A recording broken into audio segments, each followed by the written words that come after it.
It ain't the left side or the right side, then it must be the FinSide. It ain't the left side. Thank you, Solo D. Welcome to another episode of On the FinSide here with Kat and Paul.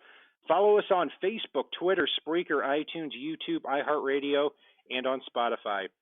The Dolphins draft Christian Wilkins, defensive tackle out of the University of Clemson, 13th overall, 6'3", 315 pounds, and a very, very productive player for Clemson over the last several years.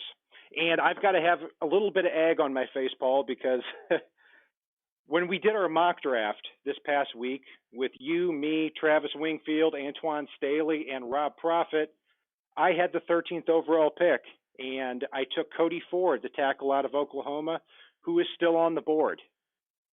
Christian Wilkins is a player that's been projected inside the top 15, and the Dolphins seem to have made a solid pick right here. Yeah, and it was kind of funny to me that and you know, Rob, Antoine, Travis, and myself all said we would have taken Wilkins there based on how the board fell. But to be fair, though, too, the board fell a lot differently than I think anybody could have predicted in this first round. I mean, you had all kinds of weirdness like Mayock and Chucky out there taking Clelin Ferrell 4th overall, which is laughable to me. A year may prove that differently, but I really like this Christian Wilkins pick. I think he's a guy that when you look at all the Clemson D linemen in the first round here, you know, you could have looked at Lawrence if you wanted somebody that was truly going to plug the middle and could kick out the defensive tackle in a 4 front. But in reality, with getting Wilkins, you can flex him to a 3-4 defensive end. You can flex him into the middle of that 3-4. You can move him, Godchow, and Vincent Taylor around a little bit on that defensive line and find the formula that works best for you. And I know something I've been preaching all off season is this coaching staff seems to be one that values versatility so that they could be flexible, be unpredictable, and do the things that, well, let's face it, we really thought we were going to see and wanted to see and had the tools to see the past few years under Adam Gase and just didn't very often. Yeah, and looking at that Clemson defensive line, I mean, Clelin Ferrell was a big reach for the Raiders at number 4. And Dexter Lawrence ends up going before the 20th pick at number 17 to the New York Giants. Christian Wilkins goes 13th. And Wilkins was the one that we all wanted much more there for the Dolphins because he's somebody that is very stout at the point of attack.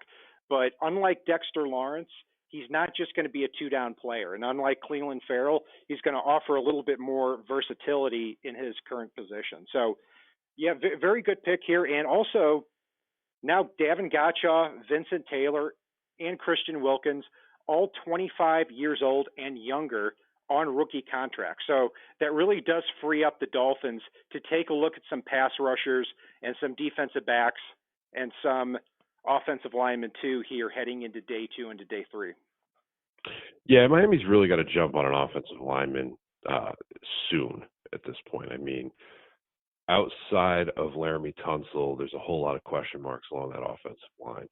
And, you know, running a few mock drafts and simulations and things like that, the well dries up a lot very quickly. But the good news is there's a lot of good offensive linemen on the board that they could look at here in round 2 and possibly even be able to trade back a little bit and still pick one up. I mean, you've got Jawan Taylor, you've got Dalton Risner, you've got your pick, Cody Ford, and several other guys still sitting out there. So the thought is there that at least one of those guys may slide down to Miami at the very least. And taking a look at my Dolphins board heading into tonight, the top 4 players on my board are offensive linemen. So the odds are very, very good that one falls to that second-round pick like we've talked about over recent weeks. So let's go back and revisit that board. Obviously, number 1 is Cody Ford because he would have been my pick at 13, and I'll have a giant egg on my face on that one. He can play guard, he can play tackle, and the second player is Jawan Taylor, and he's a little bit of an interesting one because, I mean, he's somebody that a lot of people had projected to go 7th overall to the Jaguars.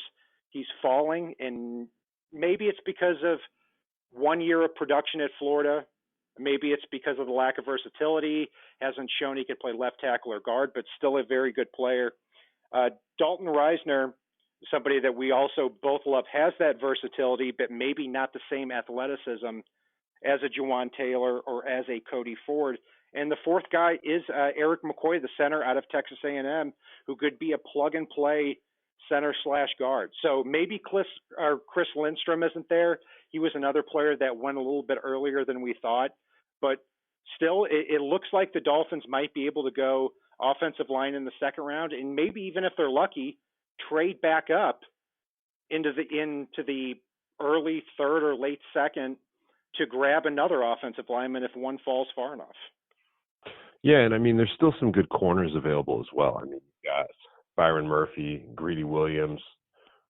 At wide receiver, you've got guys like Paris Campbell and DK Metcalf in a bit of a surprise as well. Hopefully, the one guy that I'm worried about still having on the board here is Drew Lock is still available, and I'm hopeful that somebody jumps all over him before he can even become a temptation for the Dolphins with their pick.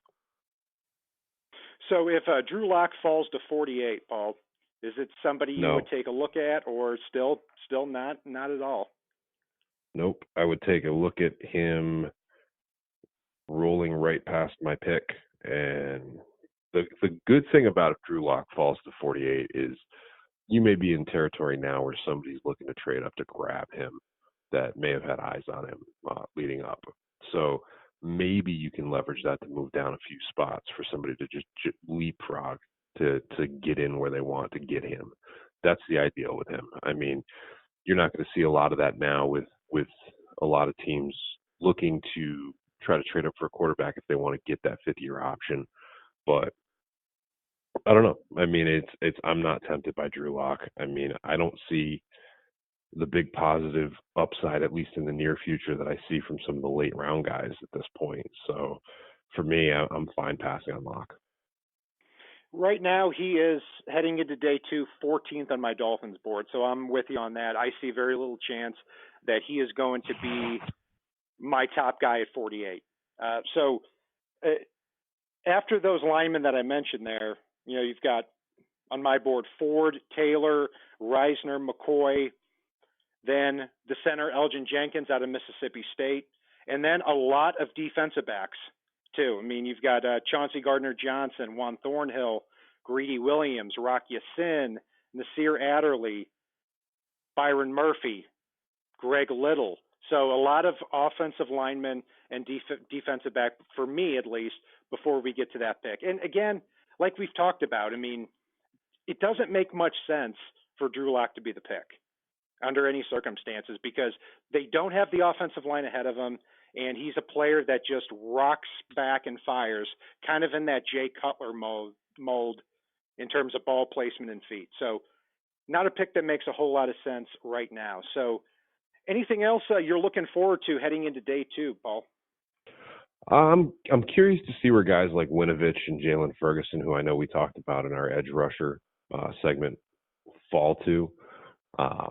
Those could be 2 guys to look at during day 2, hopefully more so in round 3 than round 2, but you never know. Beyond that, I mean, I feel like Miami has got to come out of day 2 with at least one offensive lineman, however they need to get there. That's huge to me at this point because, I don't know, Fitzpatrick can't hide behind just Laremy Tunsil. Yeah. Chris Greer said that it's important the Dolphins come away in this draft with 3 starters, and that's got to be their focus for tomorrow to really nail that second-round pick and third-round pick. I think they're going to head in the direction of offensive line and defensive back as we continue to move forward. And that will do it for our breakdown of the pick of Christian Wilkins and the first day of the NFL draft. You can follow Paul and I on the FinSide on Facebook, Twitter, Spreaker, iTunes, YouTube, iHeartRadio, and on Spotify. Check out our merch store, too, on thefinside.threadless.com. And if it's not on the right side and it's not on the left side, it is on the FinSide. Solo D, take us home. It ain't the left side or the right side, then it must be the FinSide. It ain't the left side or the right side, then it must be the FinSide. Listen, Dolphins fans across the land all tuning in to see what Brian Cat and